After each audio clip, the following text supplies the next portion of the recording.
Bom dia, gurizada. É, Nosso próximo capítulo, essa forma diferente de nós termos a nossa disciplina eletiva de História do Vinho, né?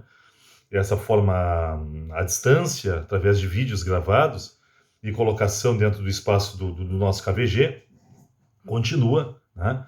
E nós vamos tentando aprender e trocar conhecimentos mesmo de forma remota. Hoje nós temos que falar sobre o século XX, um século de grandes desafios para o vinho, né, para a produção e para o consumo de vinho. O século XX foi um dos séculos mais difíceis para o vinho. Mas é interessante que quando se chega ao final do século XX, esse século que foi tão desafiador, nós vamos chegar ao final do século XX com uma indústria mais consolidada do que no início do século XX e uma produção de vinhos mais plural e um vinho mais democrático. Nós chegamos ao final, nós vamos cruzar o século XX com intermináveis dificuldades ao vinho e vamos terminar o século XX, após um século com tantas dificuldades, tendo uma maior variedade de vinhos, uma multiplicidade muito grande de consumidores de vinhos, né? O vinho visto como uma bebida do dia a dia para alguns, uma bebida refinada para outros, uma bebida de aprendizagem para outros. Quer dizer, o vinho conseguiu, ao longo do século XX, superar as dificuldades e se consolidar como uma das bebidas que marca a história da humanidade, que é o que nós comprovamos ao longo de toda a nossa disciplina e estamos comprovando. O vinho é uma marca da humanidade. Bom, falar sobre os desafios ao vinho no século XX nos leva a enumerar uma série de fatores. O primeiro fator que a gente tem que mencionar, quando analisamos a questão do vinho, eu vou seguir a nosso texto base, que está à disposição de vocês. Uma das grandes dificuldades quando nós analisamos o vinho no século XX são as crises agrícolas que atacaram os parreirais. Não podemos esquecer o oídio, não podemos esquecer a filoxera. Na verdade, pragas que tomaram conta dos vinhedos europeus já no século XIX, mas que no início do século XX tiveram seu apogeu, seu ápice, né? Dois fungos nativos da América do Norte, o oídio e a filoxera, que fizeram estragos pequenos na América e fizeram imensos estragos nos parreirais europeus. Bom, por que o oídio e a filoxera foram parar na Europa? O século XIX, que é o que nós estudamos no vídeo passado, foi um século marcado pelo avanço da ciência. O século XIX é o século do cientificismo. Em especial na área da biologia e na área da botânica. Foram duas áreas que avançaram demais ao longo do século XIX. Impulsionados pelo fato, e nós comentamos isso no vídeo anterior, impulsionados pelo fato de que as grandes potências europeias passaram a dominar regiões do mundo, num processo que a gente chama de imperialismo. Em especial as duas maiores potências do século XIX na Europa, Inglaterra e França. Inglaterra e França dominaram várias regiões do mundo. Graças ao domínio inglês e francês em várias regiões do mundo, Inglaterra e França começaram a levar para a Europa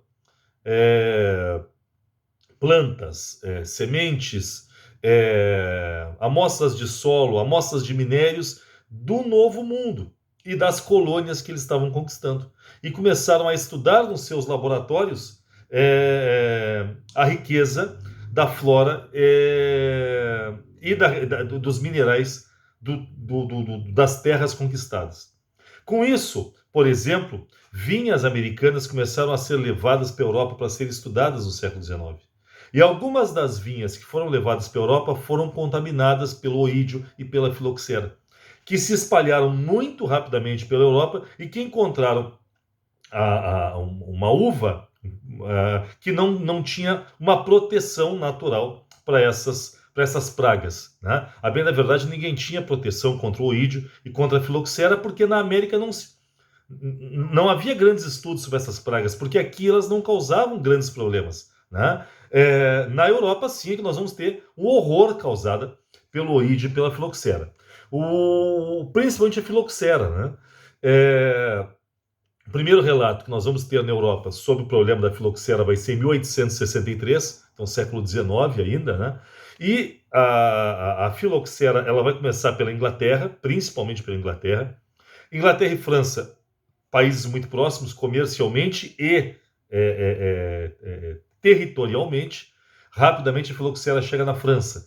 e extermina os parreirais da França, em especial os parreirais do sul da França. São exterminados pela filoxera.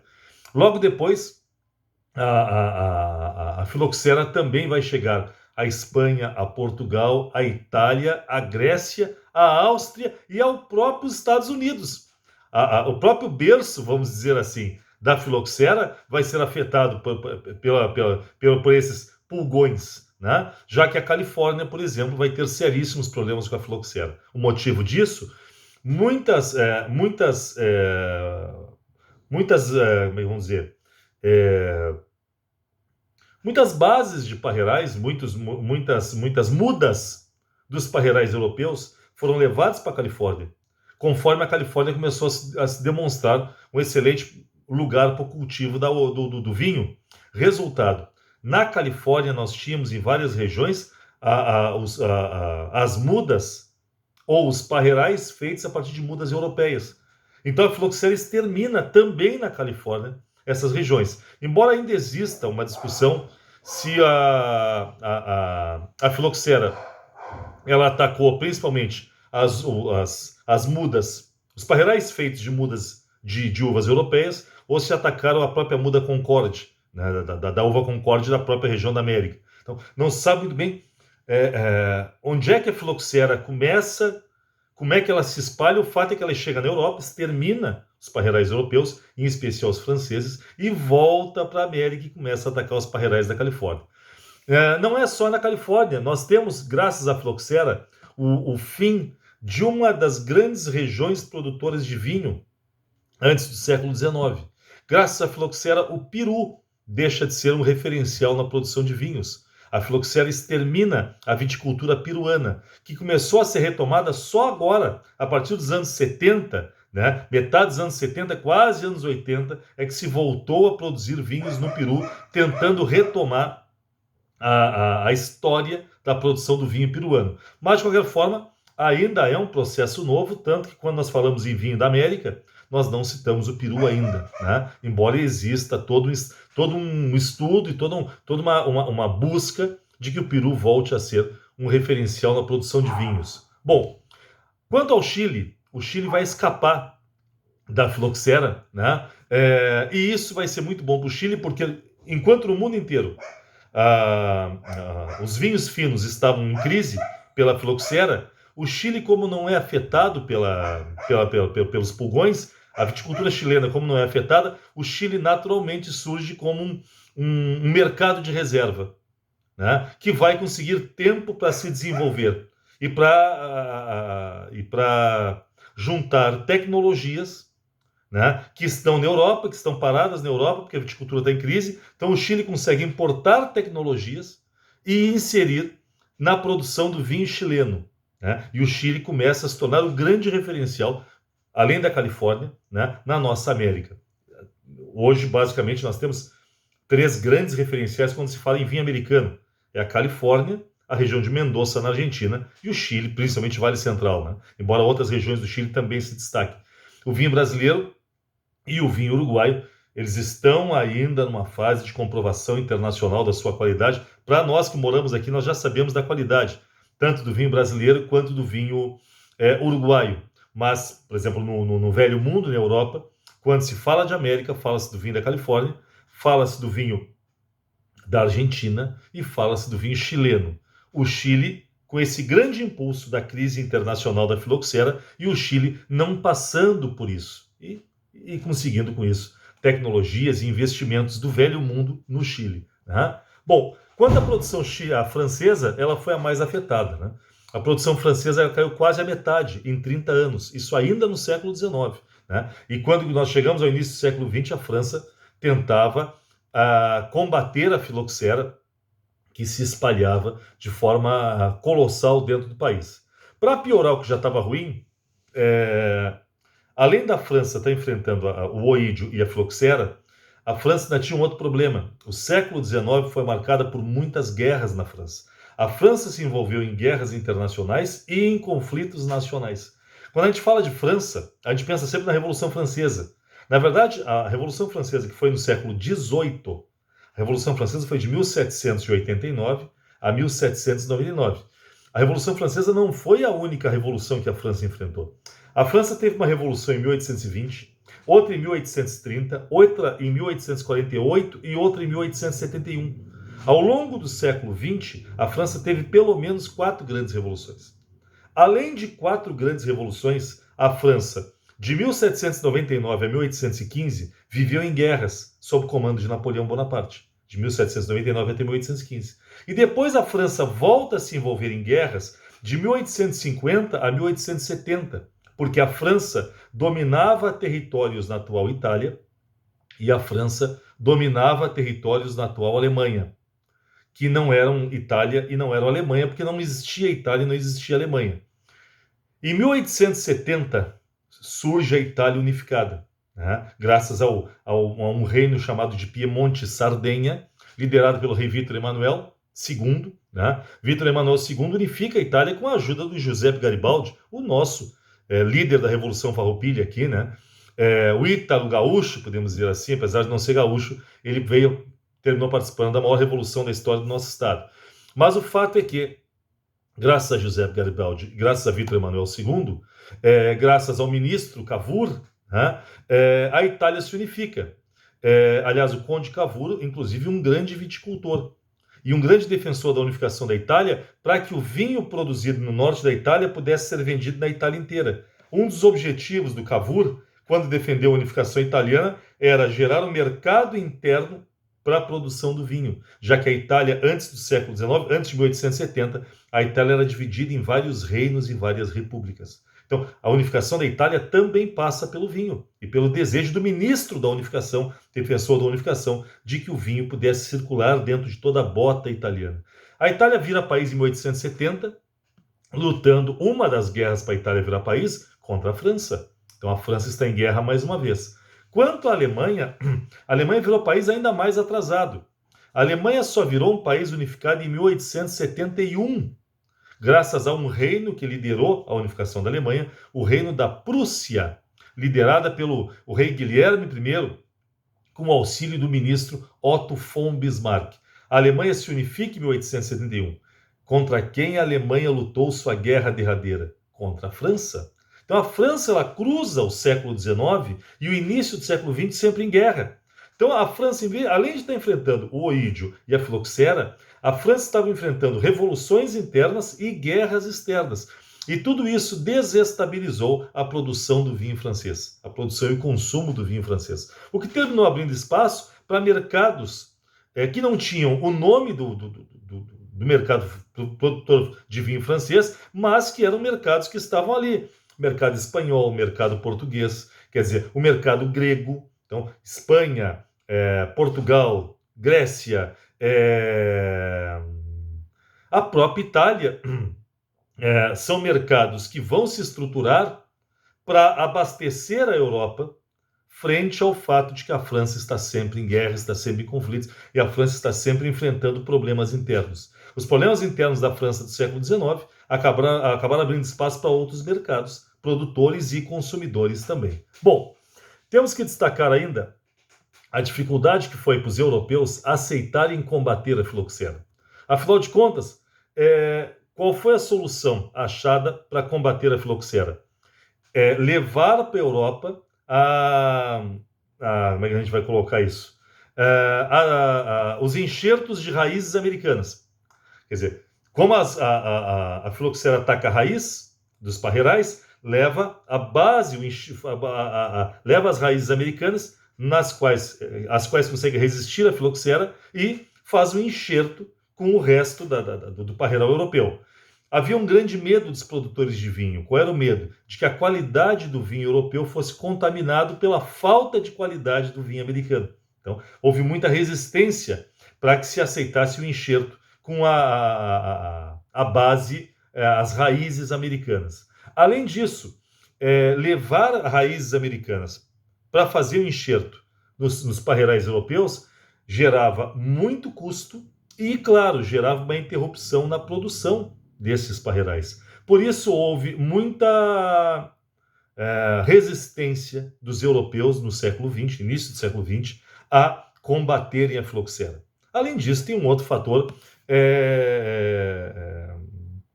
É muito, muito simples.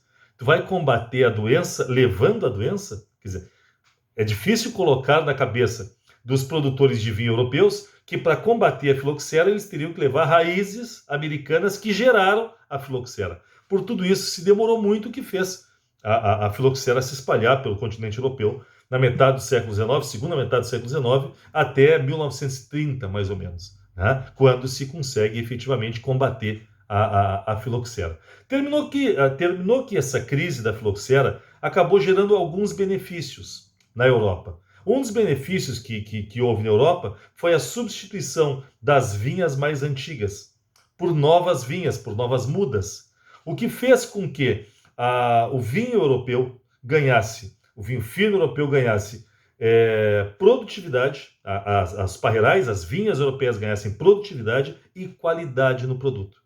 Se perdeu aquela ligação histórica, vamos dizer assim, porque os parreirais mais antigos foram substituídos, mas se ganhou em produtividade e em qualidade de produto. A filoxera terminou ajudando os europeus a aceitarem a substituição das vinhas antigas por novas vinhas, novos parreirais com mais força, né? e com maior capacidade de produção. Mas esse não foi o único problema do século XX, né? Um outro problema que nós vamos enfrentar no século XX na Europa é a lei seca. Uma lei seca nos Estados Unidos. O que tem a ver? Tem a ver que um dos maiores mercados consumidores de vinhos do mundo eram os Estados Unidos. E só o mercado californiano não era suficiente para matar a sede dos estadunidenses, né, por vinho. Os Estados Unidos decretam a sua lei seca em 1917, né, influenciados pela questão religiosa. Os Estados Unidos é um país de maioria protestante e o protestantismo estadunidense é muito moralista.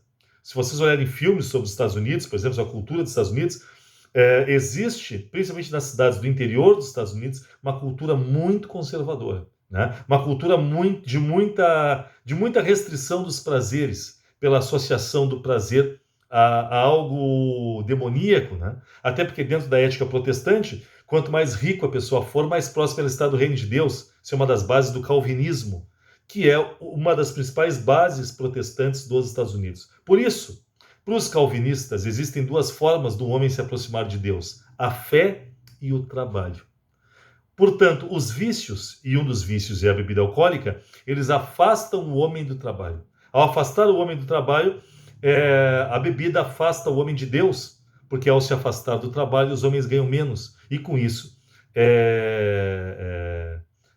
aquela ideia de que quanto mais rico for o homem, mais próximo ele está do reino de Deus, aquela ideia fica afetada, né? E por isso é uma pressão das sociedades protestantes dos Estados Unidos para a lei seca, e em busca de que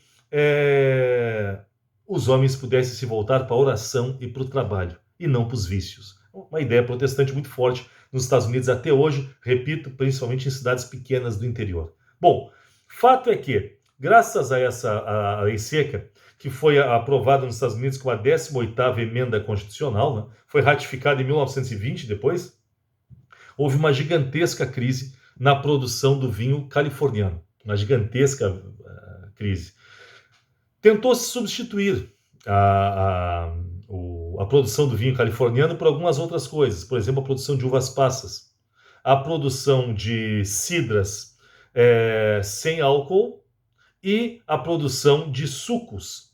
Foram tentativas da indústria californiana para se adequar à lei seca. Mas é claro que essas produções não substituíam a imensa produção de vinho que havia na região da Califórnia. Resultado, muitos vinhedos, muitos parreirais tiveram que ser destruídos e foram destruídos, inclusive, por pressão do governo, diminuindo muito a produção do vinho na Califórnia, né? Uma produção do vinho que estava em franca ascensão e que sofre o duro golpe. Mas não houve a produção de vinhos clandestinos? Houve.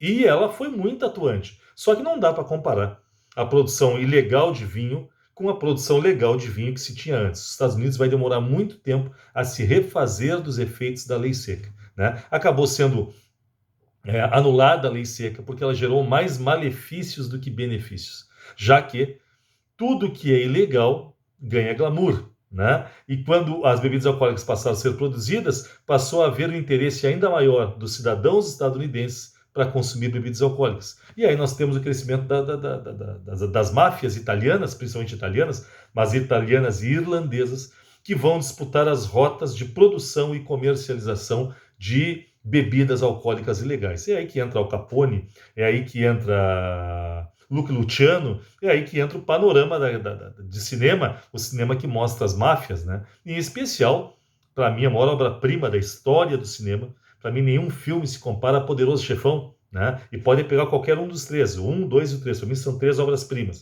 O pessoal costuma criticar bastante o terceiro. Eu acho uma obra-prima também. E o que mostra no Poderoso Chefão? O enriquecimento e o ganho de poder das máfias italianas durante a Lei Seca. Vendendo o quê? Bebidas alcoólicas. Quando a Lei Seca acabou, o vinho não foi a bebida que mais se beneficiou com o fim da Lei Seca. Já que, logo depois que acabou a Lei Seca, veio a crise de 29. Né? E aí tem a decadência do mercado dos Estados Unidos, a crise econômica absurda que os Estados Unidos vive, com um desemprego de mais de 50%. Numa sociedade desempregada, a principal bebida que foi consumida pelos cidadãos dos Estados Unidos após o fim da Lei Seca passou a ser a cerveja, né? Porque ela é, obviamente, mais barata do que o vinho. E, além da cerveja, também o mercado dos Estados Unidos se abriu muito para a produção de destilados, que tinham, em comparação com o vinho, um preço mais alto, claro, mas um teor alcoólico muito maior. Então, se for comparar teor alcoólico, valia mais a pena comprar o uísque barato, né, do que comprar vinho fino dentro do mercado dos Estados Unidos. Então, os Estados Unidos custaram a se recuperar primeiro da Lei Seca e depois da crise de 29. Os Estados Unidos, a indústria do vinho dos Estados Unidos só foi se recuperar efetivamente depois da Segunda Guerra Mundial. Né? Aí os Estados Unidos se tornam a maior potência econômica do mundo. Né? Dentro da ideia de Guerra Fria, os países alinhados com os Estados Unidos passam a comprar mais dos Estados Unidos, e aí a Califórnia ganha uma repercussão internacional que vem de carona ao crescimento da influência dos Estados Unidos no mundo depois da Segunda Guerra Mundial. Aí o vinho californiano se torna o referencial que é hoje. Né? Falando de crise de 29, eu tô indo bastante rápido, pessoal, é que eu já estou com 22 minutos nesse vídeo, e pelo que eu estou vendo aqui, eu queria gravar um vídeo de 30 minutos, mas não vai dar. Então eu vou gravar um de 30 e vai ficar um pedacinho para o próximo vídeo sobre o século XX. Tá? De repente, dois vídeos, um de 30 minutos e outro de 20 minutos, para nós trabalharmos esse século XX. Tá? Crise de 29. Uma crise causada principalmente pela não intervenção do Estado na economia. Vigorava no século XX, a partir do século XVIII passou a vigorar isso, mas principalmente no século XX, a ideia de que o Estado atrasava a economia e que a economia deveria ser regulada pela mão invisível do mercado. Deveria vigorar o laissez-faire, livre concorrência, livre iniciativa. Os mais fortes deveriam dominar o mercado, quem não tinha competência tinha que sair do mercado. Esse é o panorama. Com isso, o Estado dos Estados Unidos se afastou da economia. E a economia entregue aos interesses da grande empresa, das grandes empresas, a economia se tornou refém, né, de certas estratégias usadas pela grande empresa. Como a questão, por exemplo, como é que a gente vai chamar? Da hiperinflação. É um problema que a ausência do Estado no controle disso vai facilitar o processo de hiperinflação. O que é isso? Quando preços das coisas passam a ser vendidos acima do que elas valem. O século XX é marcado por uma hiperinflação. Os Estados Unidos são marcados por uma hiperinflação, quando os produtos passam a subir mais e a ser vendidos a valores maiores do que eles valem, porque tinha muito dinheiro circulando na economia dos Estados Unidos. Além disso, nós passamos a ter uma ausência de direitos trabalhistas, porque o Estado não está ali para proteger os trabalhadores, e os trabalhadores passam a ser mercadorias dentro do mercado. Né? Se tu tens pouco emprego por causa da industrialização e tu tem muito trabalhador, os salários baixam. E os Estados Unidos passam a viver um processo de concentração de renda, os Estados Unidos passam a viver um processo de hiperinflação, os Estados Unidos passam a viver um processo de facilitação de crédito, porque os bancos tinham tanto dinheiro que passam a emprestar dinheiro sem muito controle, e as pessoas passam a pegar esse dinheiro e investir, principalmente em imóveis, né? E depois não conseguem mais pagar esses imóveis, o que vai gerar quebra dos bancos. Eu precisaria de uma meia hora para explicar a crise de 29, mas ela não é o objetivo. Fato é que, a partir da crise de 29, nós temos a perda do mercado consumidor dos Estados Unidos, né? O que afeta, como eu já disse, principalmente o mercado francês, que abastecia o mercado interno dos Estados Unidos e que a França, que já estava envolvida com tantas guerras, com tantos conflitos, com tantas revoluções, ainda perde o mercado dos Estados Unidos, que vai enfrentar o problema da crise de 29. Um outro problema de um século tão problemático que é o século XX são as falsificações. O século XX é marcado pelo aumento muito grande de falsificação de vinhos finos. Tá?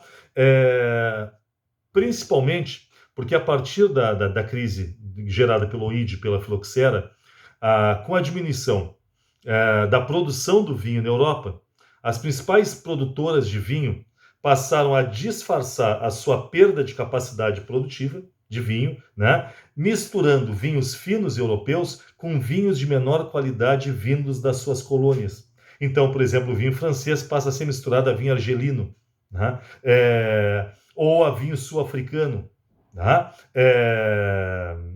e por aí vai. Quer dizer,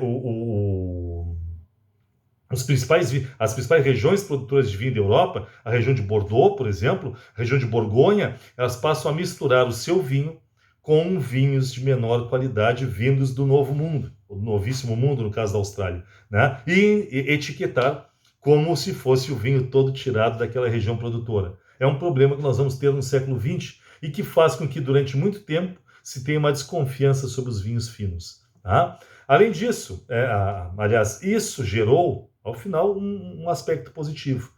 Graças a essa falsificação dos vinhos finos, principalmente dos vinhos franceses, ao longo do século XX, isso vai gerar a criação de maiores regulamentações e a demarcação das áreas produtoras. Né? O que Marquês de Pombal já tinha feito lá no século XVIII em Portugal, nós passamos a ter a expansão da ideia da denominação de origem pela Europa, para proteger o consumidor da falsificação dos vinhos. Bom, outro problema que nós vamos ter nesse século problemático que é o século XX.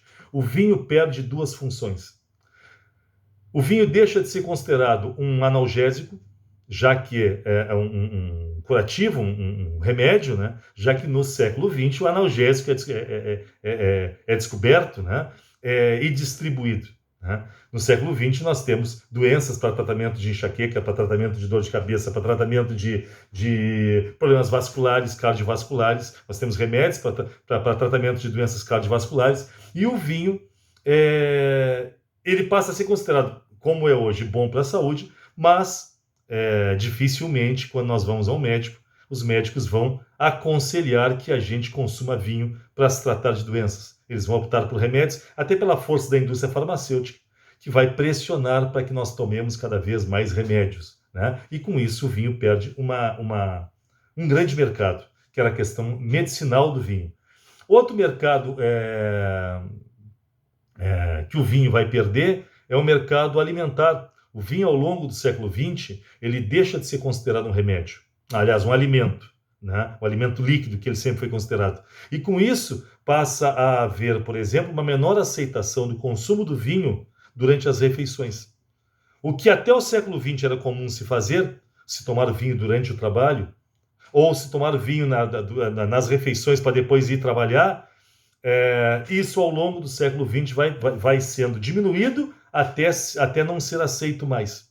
Né? Hoje não se aceita mais que nós tomemos vinho durante os jornadas de trabalho, salvo os raríssimos afortunados, maravilhosos, né, que vão trabalhar para as vinícolas, vão ser enólogos e vão ter como profissão degustar o vinho, o que é, venhamos e convenhamos, uma profissão digna dos deuses. Né?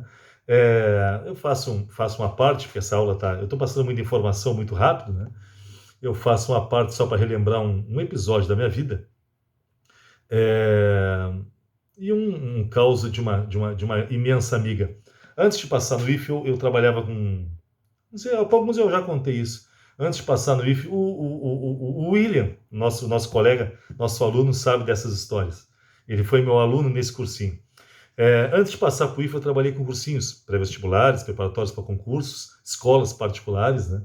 E uma das escolas que eu trabalhei, um dos cursinhos que eu trabalhei, foi o curso que eu mais gostei na minha vida, foi o curso que eu fui mais feliz na minha vida, foi o lugar que eu mais me senti em casa, que era um curso chamado de curso Easy.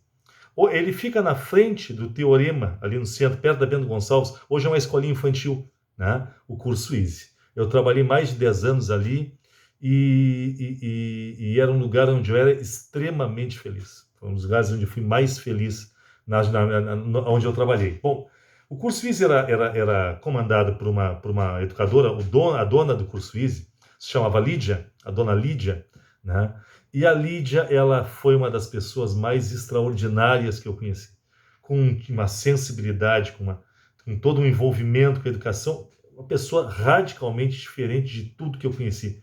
Eu brinco dizendo que eu conheci 3 damas da educação, né? De 3 lugares diferentes onde eu fui muito feliz. E eram, inclusive, as três grandes damas que eu chamava de donas, né? Era a dona Lídia, do curso Easy, a dona Miriam, que é a dona do Só Concursos, que é um curso preparatório para concursos aqui de Pelotas, que foi uma grande mãe para mim, para minha esposa, uma pessoa extraordinária, com a qual, felizmente, eu tenho contato até hoje. E a dona Ladi, que é lá de Piratini e que foi diretora de uma das escolas onde eu fui mais feliz, que é a Escola Imaculada Conceição, ali na Fernando Osório. Bom, a Lídia, por que eu estou fazendo toda essa volta? Porque a Lídia, ela sabia que eu tinha paixão por vinho, e a Lídia gostava muito de tratar bem os professores dela. Até porque ela tinha um grupo de professores extraordinários, né? E ela não tinha condições de pagar os salários que cursos maiores nos pagavam. Mas quando nós íamos montar o nosso horário, nós montávamos pela Lídia, em respeito a tudo que ela representava na nossa vida. Então, não importa quantos cursinhos me pagassem, em primeiro lugar onde eu dava meus horários era no curso Easy. E a Lídia achou um jeito de me recompensar, e aí que eu vou chegar no vinho. Como ela sabia que eu gostava de vinho, toda vez que eu ia dar aula no curso Easy, era eu entrar para dar aula, eu trabalhava ali com preparatório para sargentos, preparatório para vestibulares, coisa e tal. Tá. E quando eu entrava para lecionar ali, a Lídia sempre me trazia uma caneca, né? O que tinha nessa caneca e que era o meu companheiro durante os mais de 10 anos que eu dei aula no curso Easy? Vinho chileno. A Lídia era apaixonada por vinho chileno, ela ia na nossa fronteira para comprar vinho para ela e para mim. E toda a aula que eu dava era tomando vinho chileno no curso Easy. Aí você diz, por isso que tu gostava do curso. Entre outros motivos, né? Mas esse foi o curso que mais me fez feliz ao longo da minha vida profissional e com uma das maiores educadoras que eu conheci na minha vida. Então eu também tive o prazer de trabalhar tomando vinho, né? Mas eu estou fechando 32 minutos, estou dando uma paradinha, volto em seguida para continuarmos a análise do século XX.